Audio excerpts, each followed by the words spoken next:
Welcome to Oregon Voters Digest, the program that brings forward the social and political issues that are important to people living here in the Pacific Northwest. And now, your host, Bruce Broussard. Hi. Well, obviously, I'm not Bruce Broussard. I'm Renee Daphne, and I'm here with Fred Stewart today. We're going to have a bit of a show without Bruce. He's on a little bit of a holiday. And we're going to be discussing some things that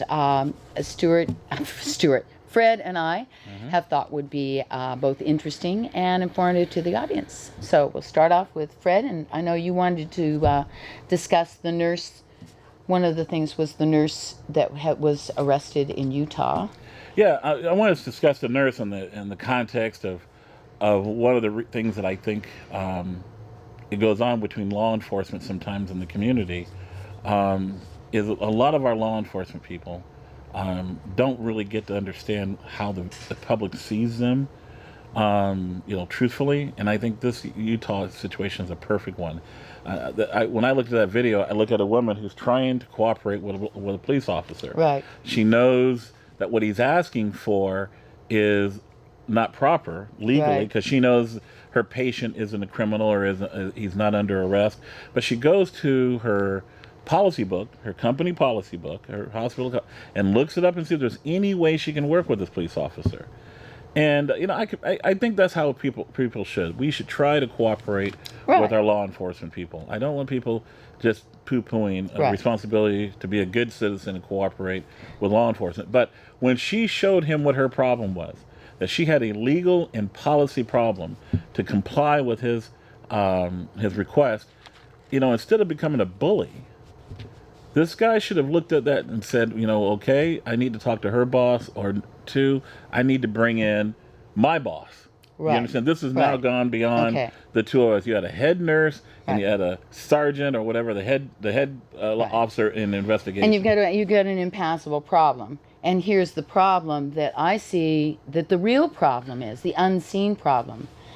He all of a sudden decided that I'm going to make you take this sample. Now, I find two really seriously big problems with this. One, exactly how is she going to take a sample with her arm pushed behind her back by you? Number one, okay, you can't get a sample that way. Well, at that time, he'd already arrested her. He decided she wasn't going to do nothing. Okay, but the point is that no matter what you do, when you get physical with somebody, they're not going to be able to comply with you, right?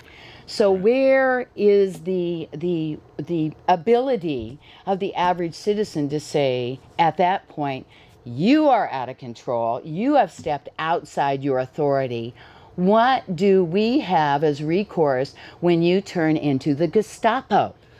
Well, that's where, you follow the procedures that most police departments have in process, and you file a complaint. But you can't do anything at that moment. When my arm's broken, I'm not interested in a complaint, unfortunately, Fred. Because a lot of times in these situations, this situation could have been something different to where the guy was a criminal. But it wasn't. I know. And that's something for you to follow afterwards. And that's where that's why I've said on my Facebook, the police officers union, the mayor or city manager, that they should fire this guy. But they didn't. No, they haven't done it yet. Right.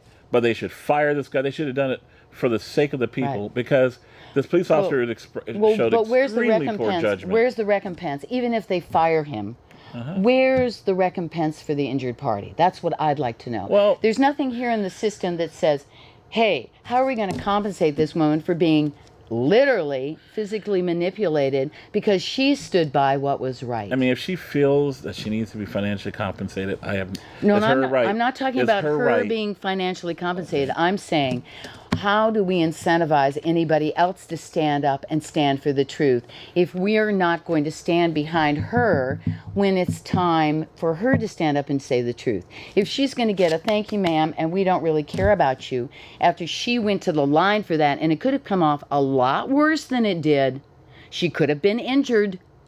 So if it did, where's the recompense? How do we make them accountable for the fact they did something wrong? I don't think we disagree too far on this, but the way I look at it, she's the head nurse, okay?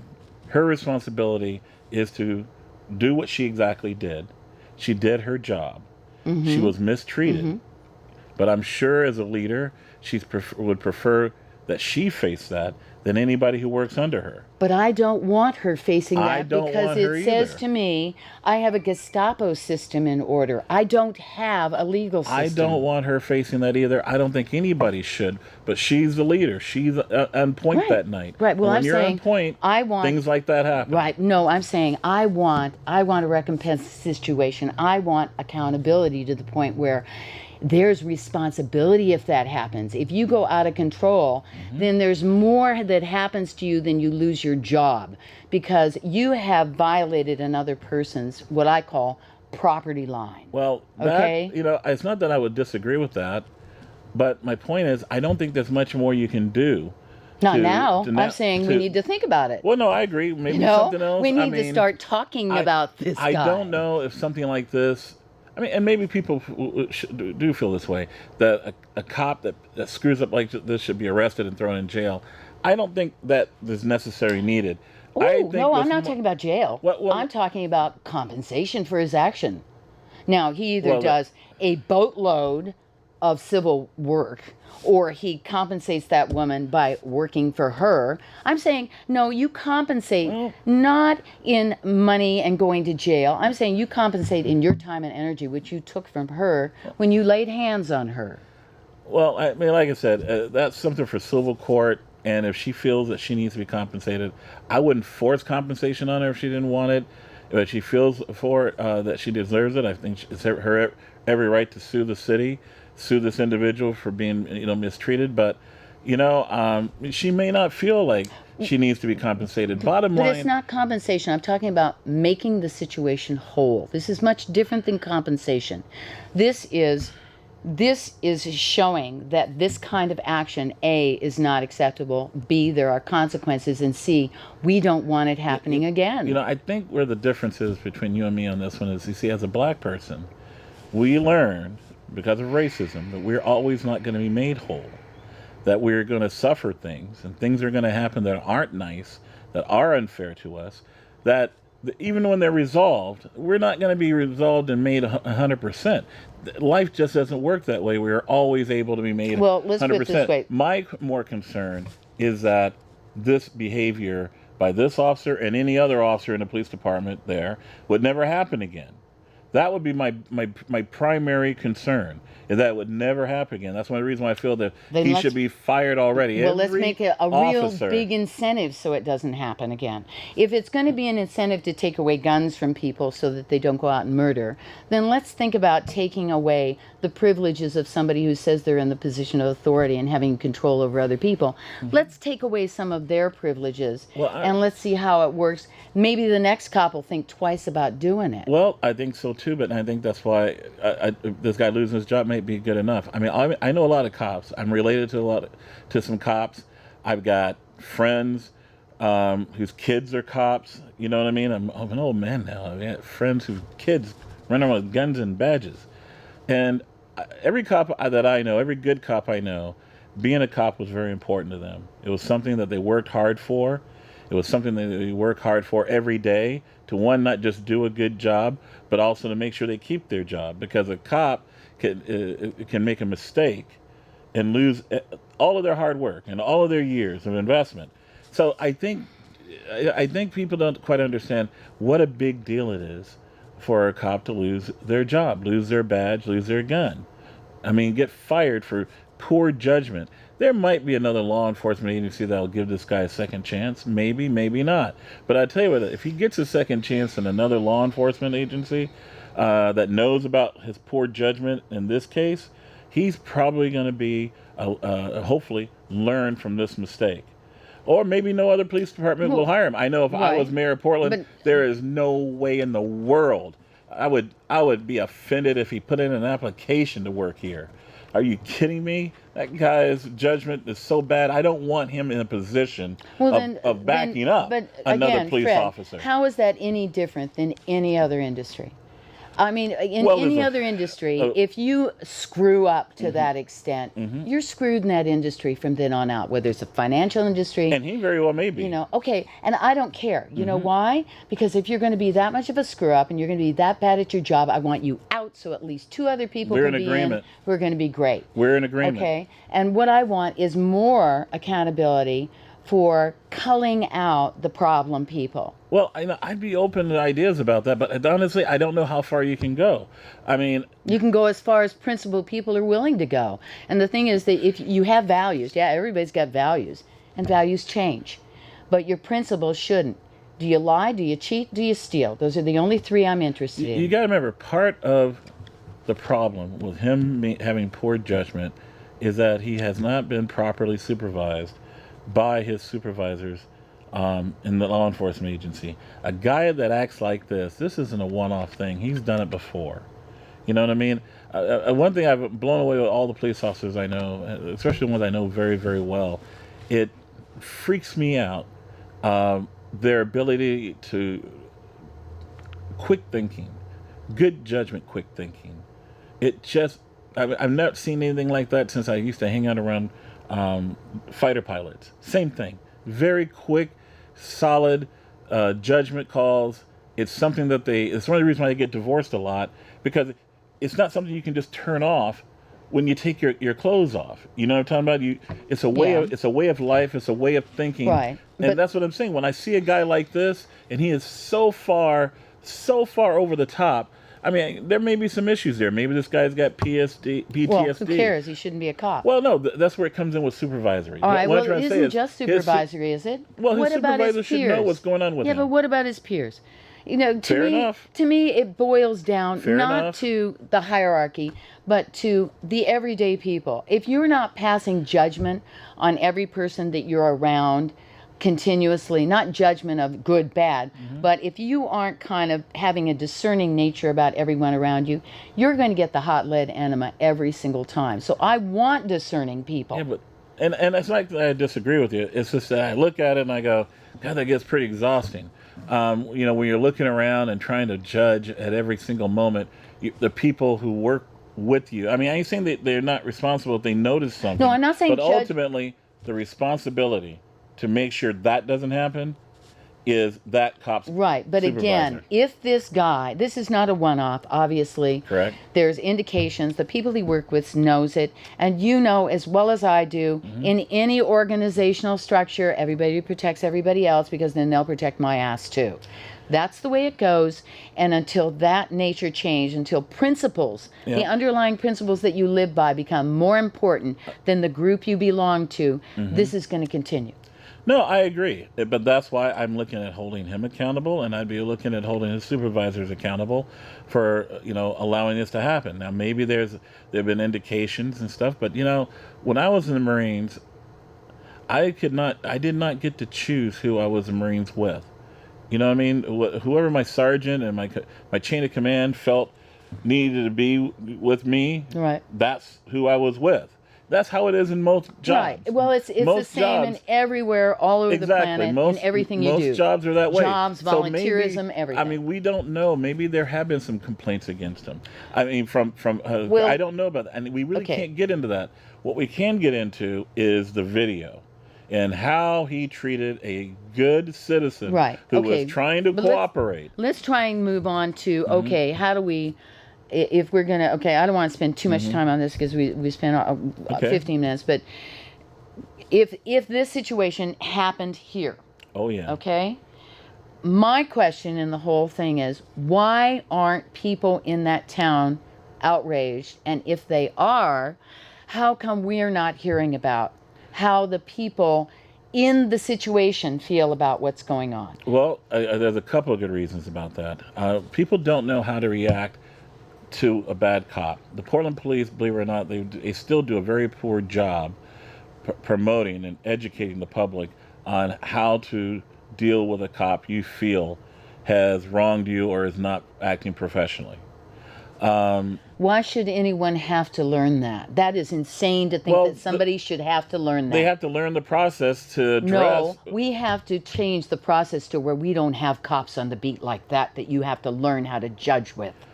I can't disagree with that. Problem. I can't disagree with that. Okay. But I'm talking about right now, we don't have that. Okay, well then let's start focusing on fixing the real problem and not what I need to learn to protect myself from the cops. That's insanity. Not really. Not really. Well, I think it's insane that is the concept that people have to run around. If you're at a restaurant and you've got a bad waiter or a bad bartender and you want to make a complaint, most of us understand where to go. We go to the manager. We go to the owner. Okay?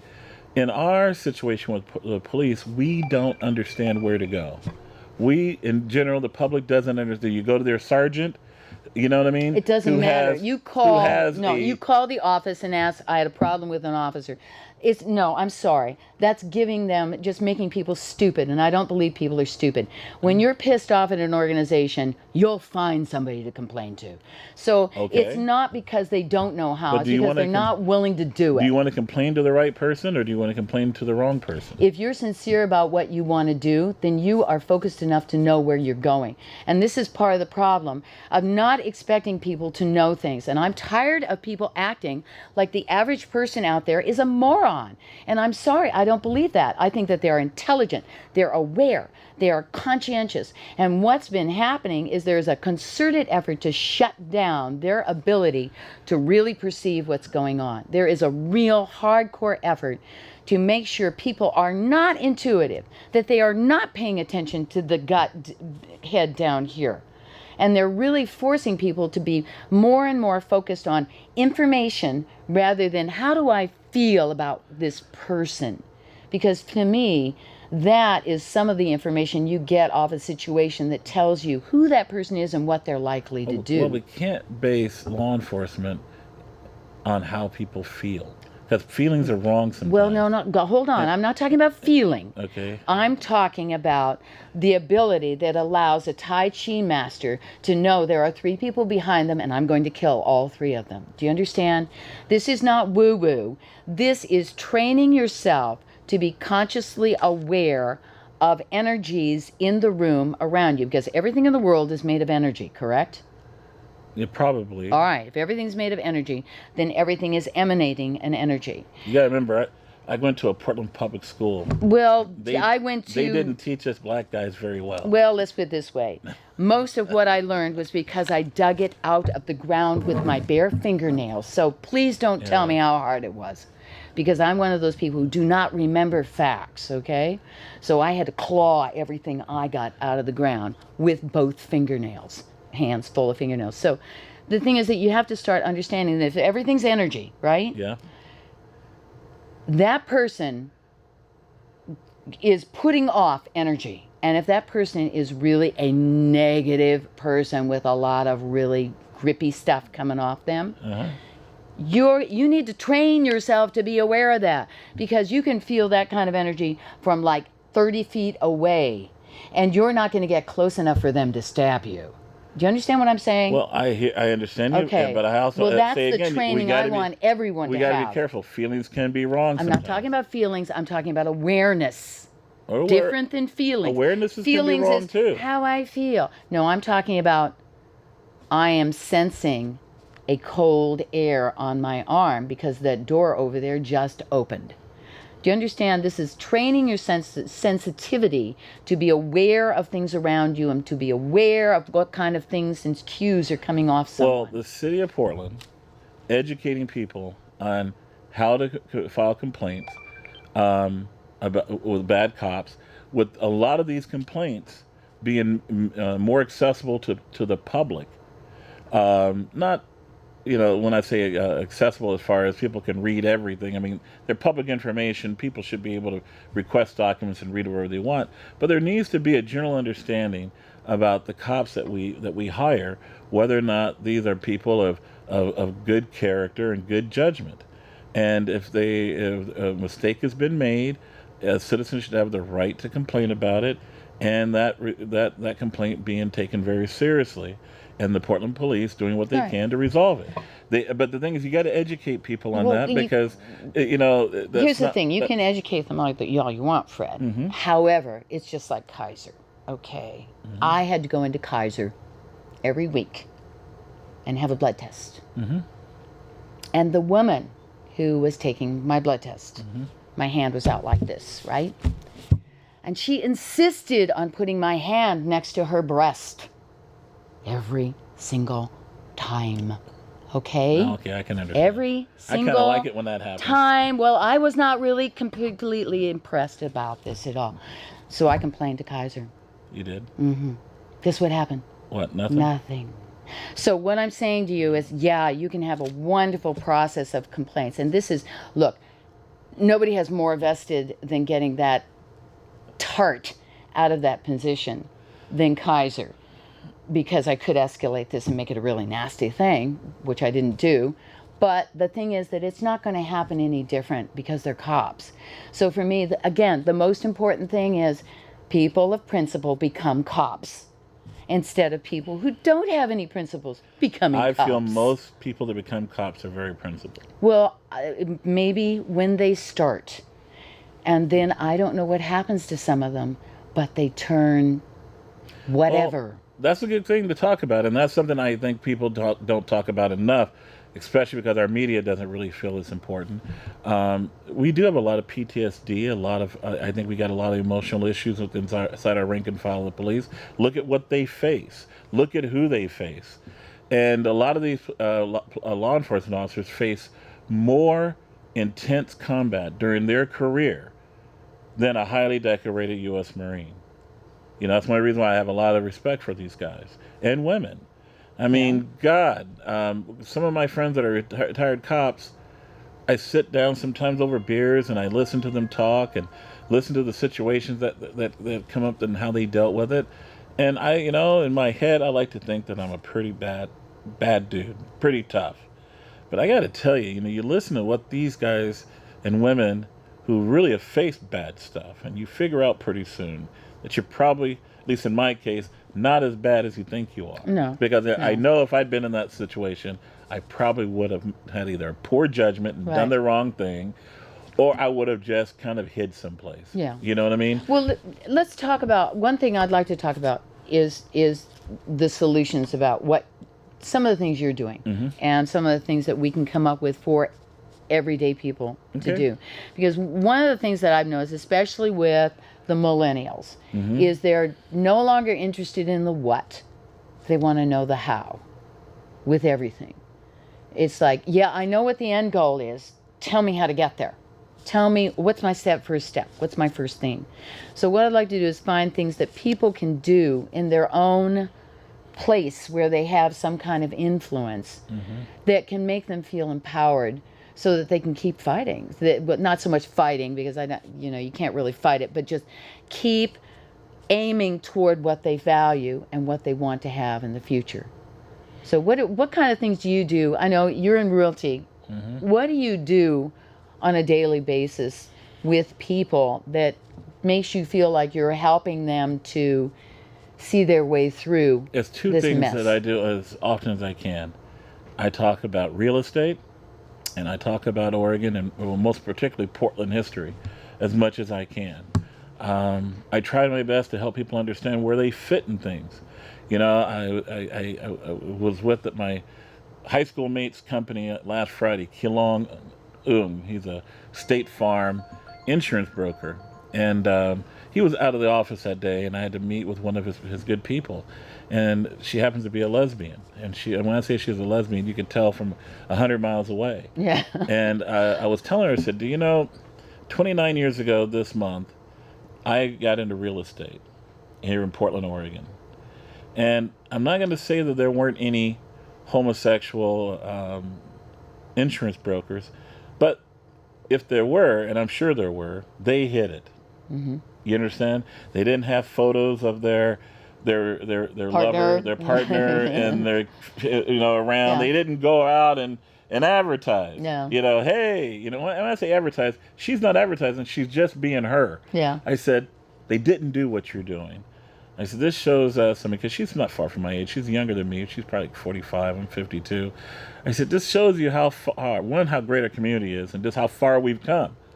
You know? I said, just like when I first started selling, real estate, there was realtors who wouldn't even deal with homosexuals. If they picked up you were gay, they just didn't want your business. It was hilarious. And I was just telling her, I said, you know how things have changed? And I said, this is why when you come to work and you're doing your job, and when I come to work and I do my job, it's so important that we honor everybody who came before us that made our lives possible, that we got to be the absolute best that we have ever been. Because this stuff didn't come easy. There was a time when nobody wanted a black real estate broker. You understand at all? They didn't think we should be it. In this city.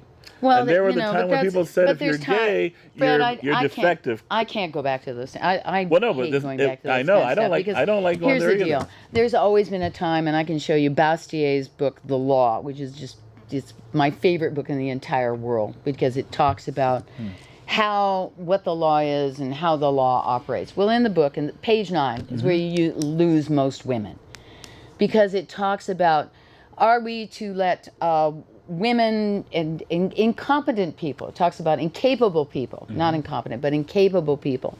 And it talks about children, insane people, people who have done certain crimes, and women. It kind of lumps them all together. And most women go, what, on page 9? How long ago was that book? Well, that was 1850. But what they don't understand is incapable does not mean incompetent. It means without power. And it's 1850. And in 1850, women had no power. Okay? I agree. So neither did children, neither did people who were incarcerated. Neither did black folks. Well, no, they did, actually. Don't go there now with the race thing, okay? Yeah, a lot of them did have power. So at the time, women did not have, quote, power. We didn't have that much power. The concept, what I'm trying to get across is the concept of empowerment, rather than people thinking in labels. You're this kind of a label, or that kind of a label, or a combination of this label and that label, and a combination of this label, that label, and this label. Instead of thinking in labels, think of people's capabilities and also their competences. The thing is, I think you and I are in the same place in that. I think that's where her and I are evidence that we're marching in that direction. Well, no, I'd say there's been some backlash in the other direction, too. There was a time when guys like me and women like her were not allowed. No matter how much we desired or had a passion or an aptitude or whatever to do this certain things, we just weren't allowed. Okay, and there's times now where people... And in our lifetime, in our lifetime, like literally since we were born, her and I have shared watching this change. You understand? And we've got to pass it on so that the people that come behind us don't take it for granted. So people don't feel that these freedoms just occurred because they should be there. There's a lot of things that should be that aren't. Right. But for every look, there's ebb and flow of all of it. Okay, so for every, quote, liberty that you gained, some other people around the world lost them. Okay? So, and there's more people losing liberty too. So for me, it's not a matter of I don't look at it that way. Saying that, look how far we've come. It's look at what we're doing. I do not look at it that way. I do not look at me having access to the liberties that everybody in my country is allowed to have, and every human being is afforded, takes away from anybody else. No, I didn't say that. I'm saying that you have to notice that there are ebbs and flows of liberties, okay? And that some we have liberty. All right, a lot of people don't have liberty in Selwood right now. You know what the liberty they don't have in Selwood? If you're a conservative in Selwood and you put out a lawn sign, I can pretty much guarantee you're going to get trash on your lawn, okay? So there are some freedoms that have advanced and some freedoms that have been taken away. Well, that's wrong. That's wrong. Okay, on August 6th, free speech died in Portland. I'm sorry. Down on the waterfront, free speech died in Portland on August 6th. Because I was down there at the demonstration with all the white supremacists, right? Mm-hmm. Do I look like a white supremacist? No, I'm a Ron Paul supporter. Funny that. Yeah, there were a couple of Trump flags, and so what? But who was there? People who were interested in demonstrating for free speech. And what did we have coming down the pike from a quarter mile away, all dressed in black with black masks, and beating bucket drums and shooting air horns into our face and bringing their brass band? The Antifa, who were fighting these fascist white people. Oh, great. Only free speech died right there because there was only one cop. They had one cop in the whole place. Nobody separated them. They followed us the whole march. They followed us the whole way. They air horned in our face, and then we got pepper sprayed. So we may have gained in certain areas, but believe me, we are backpedaling in a lot of others. And free speech is definitely one of them. So, don't look at it as making tremendous advances.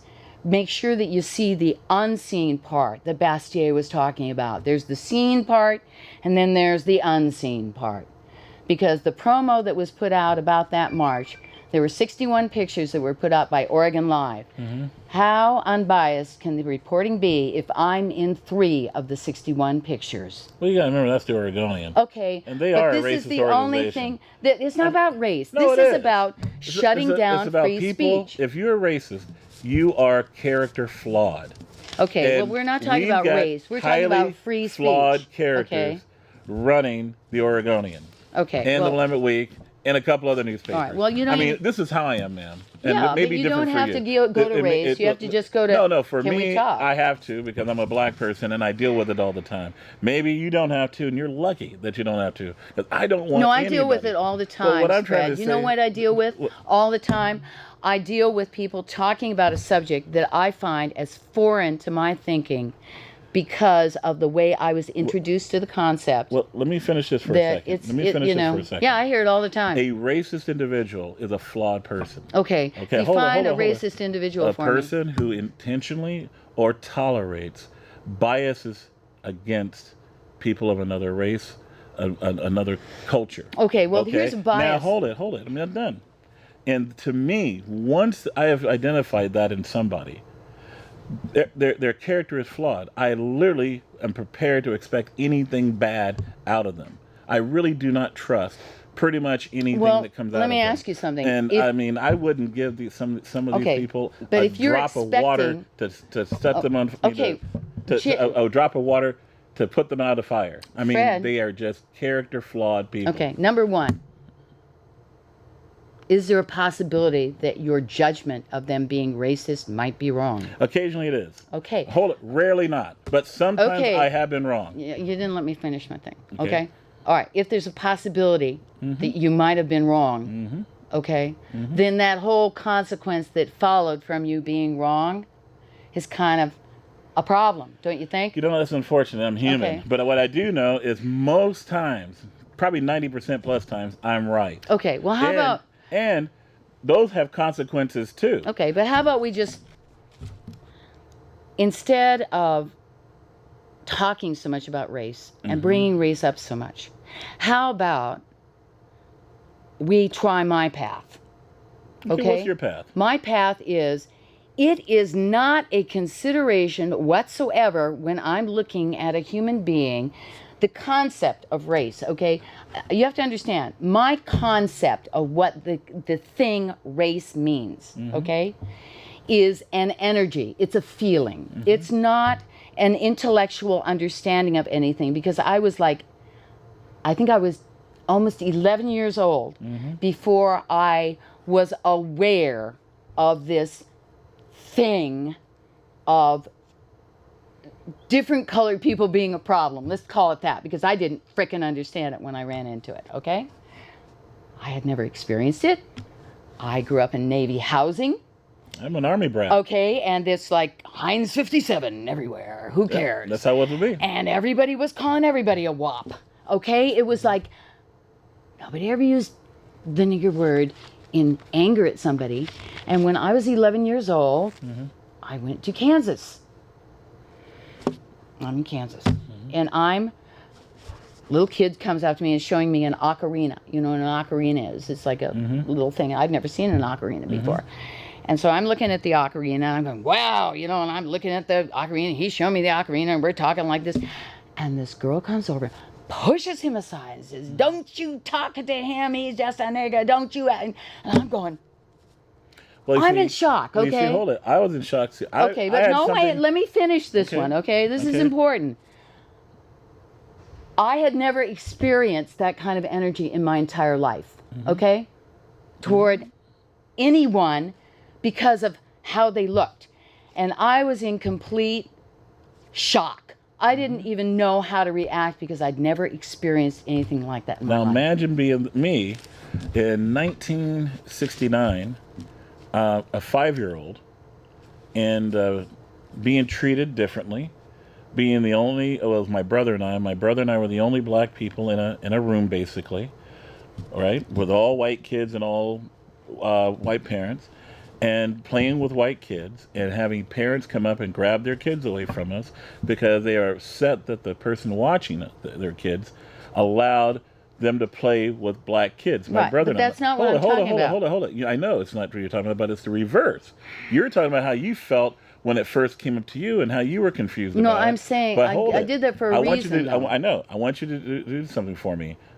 Try to put yourself in my shoes for a second as a black person who's only 5 years old, learning that you are not a good person because your skin's different than the other kids in the room.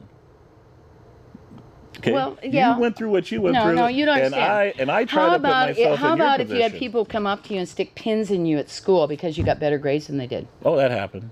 Okay. That happened to me too. Well, what I'm saying is there's lots of ways to discriminate. I used to get picked on. But there's lots of ways to discriminate against people. For being a smart black person. And so for me, it's not a matter of worrying about the discrimination. It's a matter of being concerned about what is important in an individual. So it's for me, I look at people, what energy is coming off them? In other words, is the energy coming off them a liar, a cheat, or a thief? And that's what I focus on. It doesn't have anything to do with what size you are, what color you are, what shape you are, what genitalia you are. It has absolutely nothing to do with your And that's thing. great, but the only thing I would like to share with you that I share with a lot of my white friends is I'm not white. Well, wheat can pass. White. Can pass for wheat. Well, wheat. not white. Not this. What I'm trying to say charcoal. There's not there are a lot of people who look like you, who pass for your side of the culture stream. What do you mean they look like me? Who do not think like you do. Well, there's lots of people like you that don't think like you do too. I agree. So what? I agree. But that's what what I'm trying to difference say. does it But make? I got to deal with those folks. Yeah, well, I got to deal with the other folks too, who Not as constantly call often. me a racist because they don't agree with me. Well, yeah, there's that. If that's the reason why they call you a racist, that's wrong. Well, yeah, but nobody else is going to stand up and say, hey, you're an asshole for calling her a racist. Oh, I do. Well, nobody else did it when they did it to me. I just wasn't in the room. Okay, well, what I'm saying is when I see that more often, then I'm going to think people are kind of letting go of this race thing. Well, now I think you understand why I talk like I do, because I do feel we need to do things like that more often. I think people that are black and white who are committed to having to defeat racism need to be committed to fighting it in all directions. Okay, wait a minute. Hold on. Discrimination in all directions. I'm going to go Mother Teresa on you. Okay. I'm going to go all Mother Teresa on you, okay? Okay. You cannot fight anything. You invite me to the party that is producing what you want to have. Do you understand? I don't fight racism. I don't even acknowledge the whole concept exists. It doesn't exist in my world because that's not how I look at people. You're not your genitalia. You're not your color. You're not your heritage. You are you, and I judge you on who you are. I wish we had at least 200,000 other people who are living here in Portland. Then what I'm saying just is, like you. Okay, well then we need a lot more white people who think like you. Understanding unfortunately, that we exist. we've got a population of white people. Okay, no. That Stop saying like white people. Okay, people who aren't, charcoal colored. Okay, look. Now we're gonna do my race thing. Okay. All right. You're charcoal. Do you know why you're charcoal? Because my mom and dad are. No.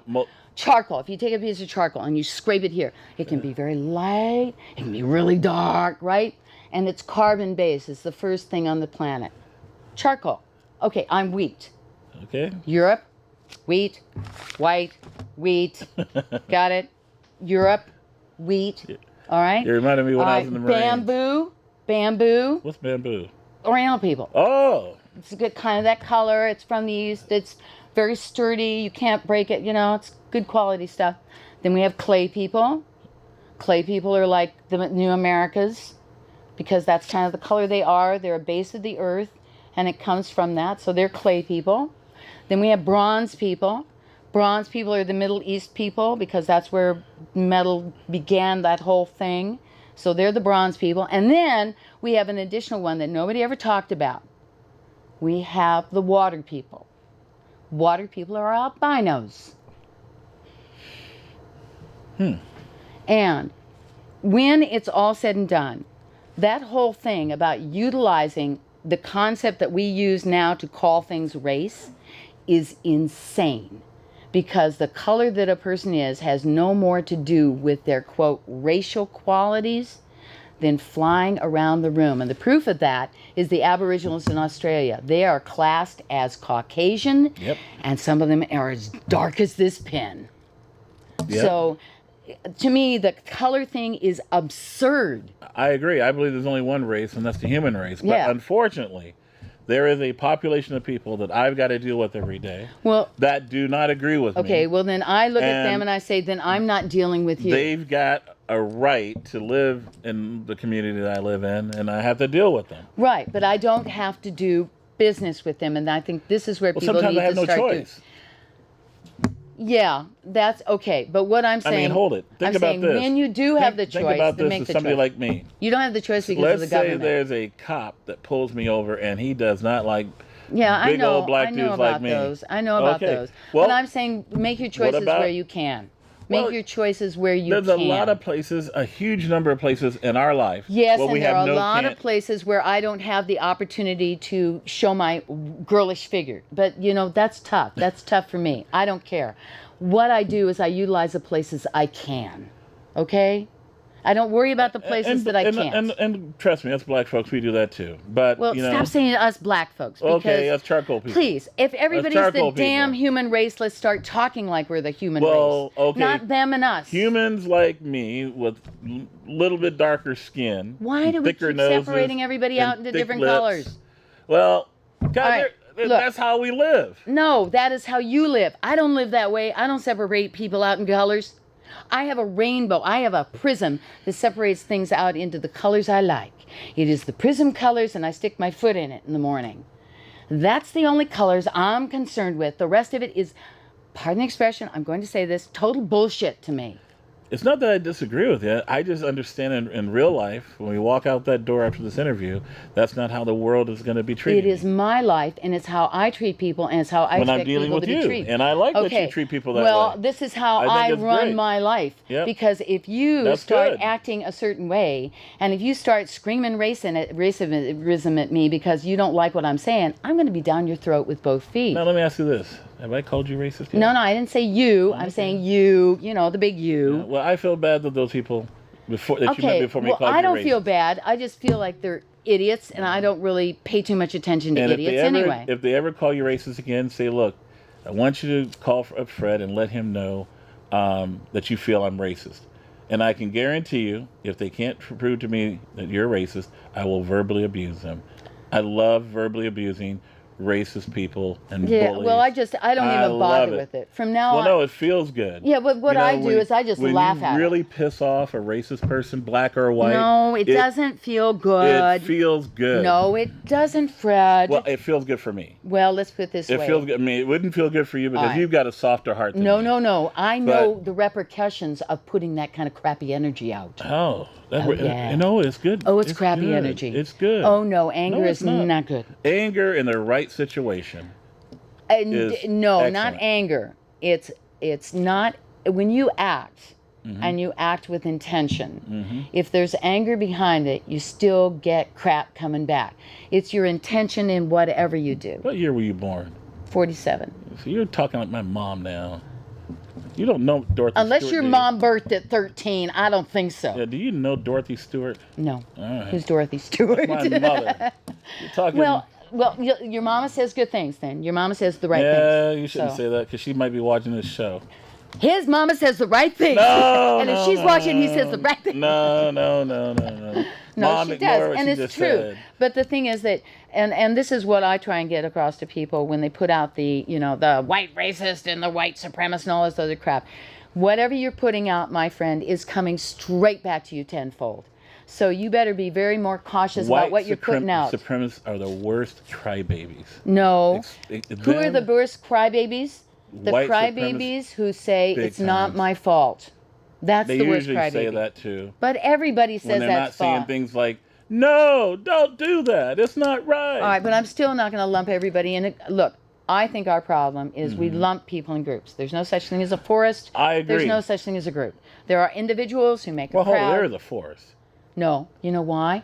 It's a mental construct so that we can talk about groups of things, but there's no such thing as a forest. There's a bunch of individual trees. I'm going to have to disagree with you. No. Look it up. There's no such, these are constructs. Like community. There's no such thing as a community. There's no such thing as a group. There's only a bunch of individuals, and we think this is a construct. It's not a real thing. It's only something we use. I'm going to have to respectfully disagree with you on that. Well, you have to look it up and then prove it to me, not to respectfully disagree, because I can prove it. Okay, next show we do, I'll prove it to you. It's a construct that we use. Okay. And that when you talk about giving groups rights, you can't give a group rights, okay? You can give individuals rights. Well, to a degree, you're right, but what you can do is stop the encumberancing of their rights, and that's what a lot of people wait a minute. face. No. Hold on. You're stopping the encumbrance of the rights of an individual, not a group.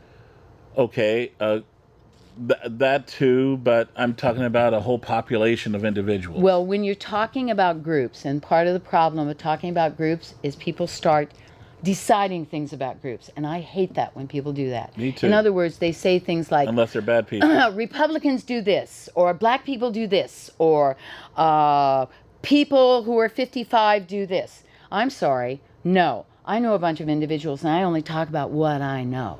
I don't talk about groups. I don't know. And that's what I'm trying to get. I'm trying to ask other people to continue a discussion with me on that page. You know, I think what you want is a beautiful thing. I don't think we're there yet. I mean, we've got too many bad people in front of us that we got to defeat first. Well, you don't have to defeat bad people. Yes, you do. You just have to encourage more good people to stand up. You can't defeat evil. When you defeat a bad person, especially when you hurt them or their family really bad, it allows them to be out of the way so good people can take their place. No, it allows you to have expended energy in a negative fashion that's probably going to come back to you. That's all it's done. Not negative. Yeah, it is. No, it's not. Sure. It's only negative if you fail. Well, now, if you don't hurt a bad person, like you extended some energy and you don't put a hurt down on them, then that's bad. That's bad. Here's the deal. You're passing judgment on that person. They're passing bad people pass judgment too. Okay, they do I'm bad saying things. If I pass judgment on that person, then I can expect judgment to be passed on me in future. Do you understand? That's this true. is the way it goes, tit That's for true. tat. Well, let's put it this way. I've had bad judgments, illegitimate judgments passed on me any number of times.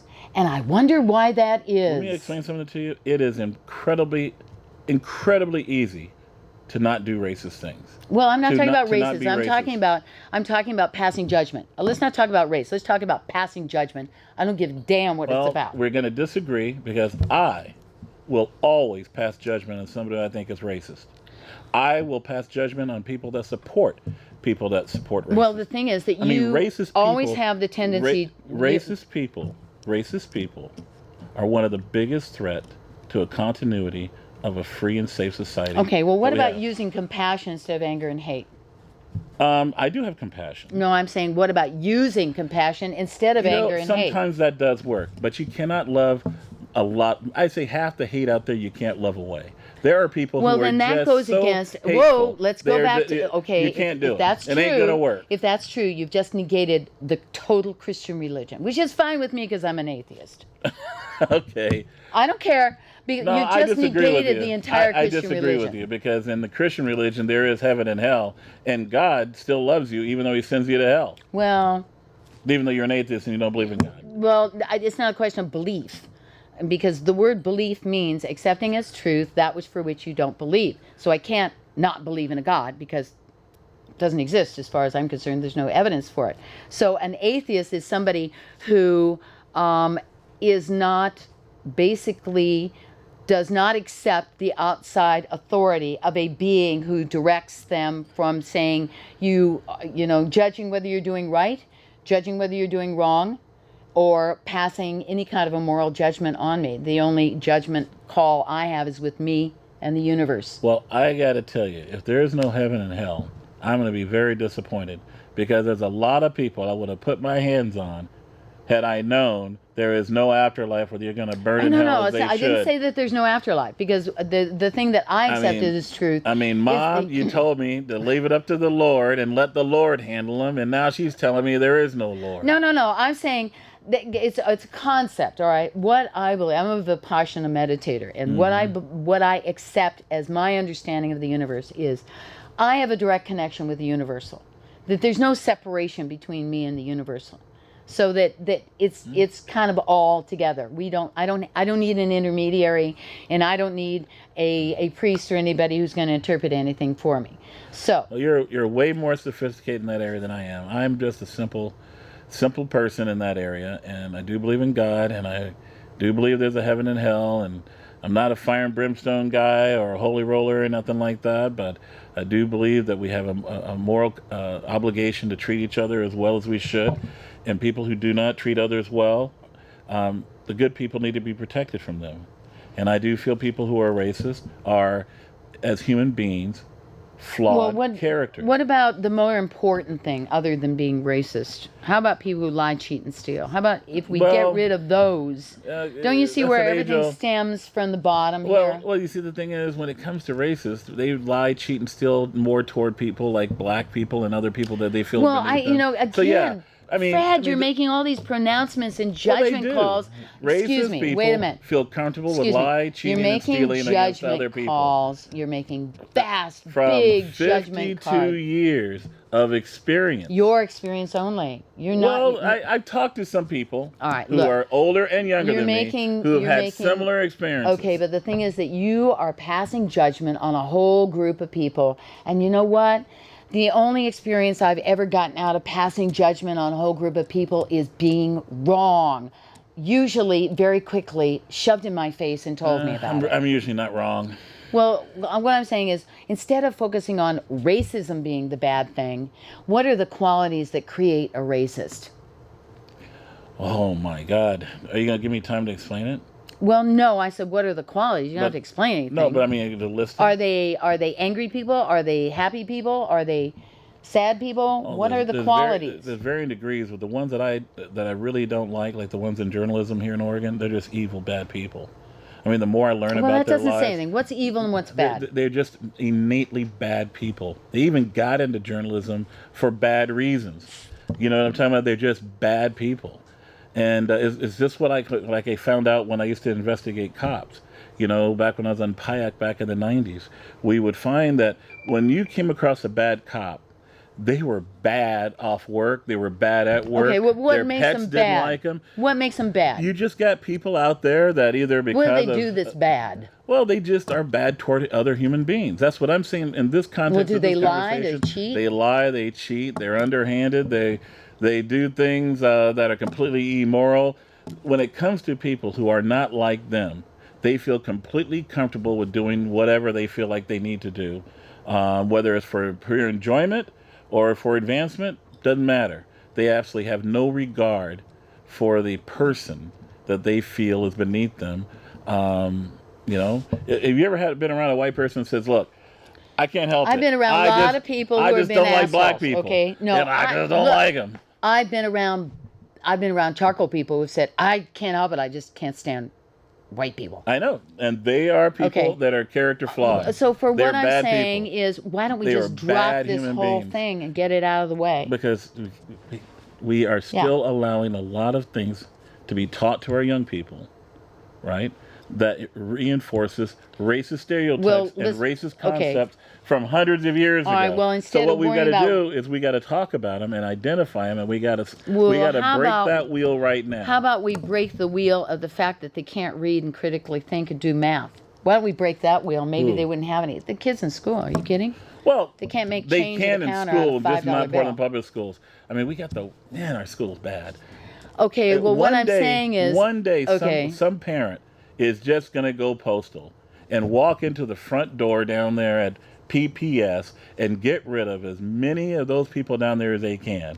And I certainly don't want to even envision that. I don't want that to happen, but they're too stupid. Even envision they're too stupid to avoid it. They do not want to give a good product out that the people of Portland can brag about. Well, do you understand that it's not broken, that this is exactly what they want? Because ignorant people who are emotionally driven and can't critically think are a great slave class? I can't disagree with you. Okay. Well, then if it's not an accident, which I really don't believe it is, because you can't fail that spectacularly. I'm sorry. You can't try hard enough to fail that well. It's got to be planned to be that bad. Okay? I can't disagree with you on that. So, if it's planned to be that bad, then the one sole measure that most parents could do is get their kids out of the system. That's not as easy as said than done. But it's a nice idea, and parents that can do it, a lot of them are doing it. That's why the population of kids who are going to Portland Public Schools is roughly the same population we had when I graduated in 1983, and the city of Portland has more than doubled its size since then. Yeah. So a lot of parents are doing what you're talking about. And a lot of the Portland Public School teachers have their kids in other kinds of schools. In charter schools and private schools. Yeah, they're not a high percentage of them. Yeah. You're right. And they know, because that's part of the problem. So for me, if you want educated kids, then you're going to have to hold the educational system accountable. I agree. And the more money, the more bonds, everything's going toward PERS, and they're laying off more teachers. So yeah, I don't blame the situation's teachers. a little bit I do broken. not blame teachers as much as I blame administrators and principals and the school board members. The teachers are soldiers, and they're going out and doing their job.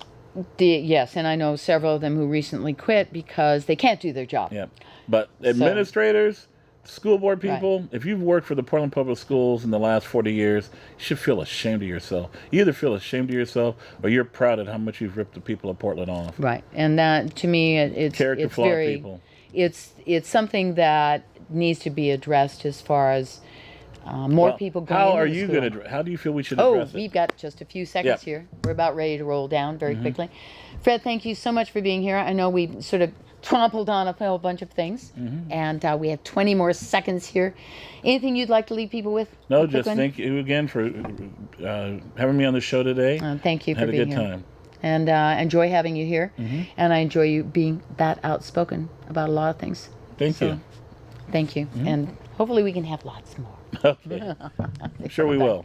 And hopefully they've got the credits going. Yay! I hope. This is fun. This is. And in the future, I'd like to try and